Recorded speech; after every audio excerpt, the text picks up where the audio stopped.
And not to beat this like a dead horse, but my question is, why should we have to, as victims, solve this problem for you?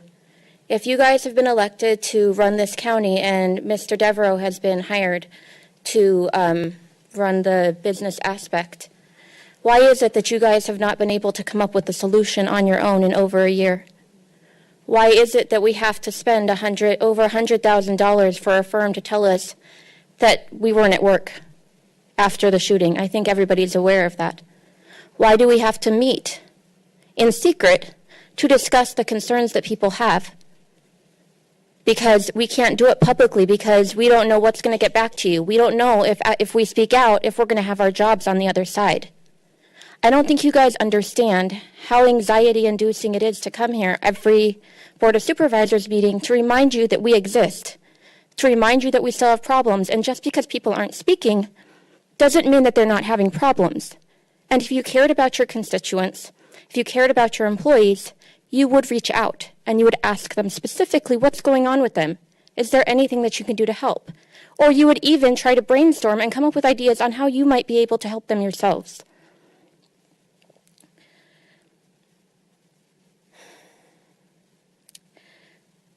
My second question is, why is it that the county leadership has not been forthcoming in handing over our utilization review documents and our independent medical review documents to the IWCC firm that you hired? It's my understanding that they're having to contact our attorneys to get that information so that they can expedite our care. If you're going to spend $100,000 for a firm that's supposed to expedite our care, would it not be in the best interest of county leadership to provide that information as quickly as possible, considering that we have all authorized them to have access to our records?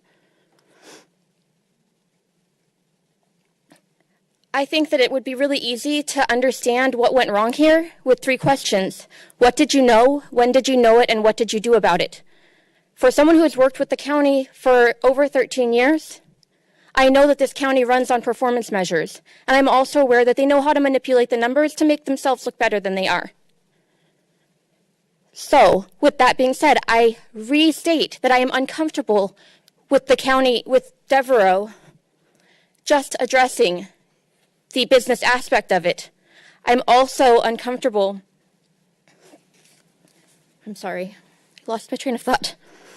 What are the qualifications for the members that are on the task force for workers' comp? If they're going to be the people that give you the information to marry into this report, should they not be extremely qualified in what they are a part of? It's my understanding they're just union members. They have nothing to do with the victims. They're just union members who have, maybe some of them haven't even been involved in the workers' comp process. Right. I think all of these are valid questions, and I feel like they should be addressed directly. All right, thank you.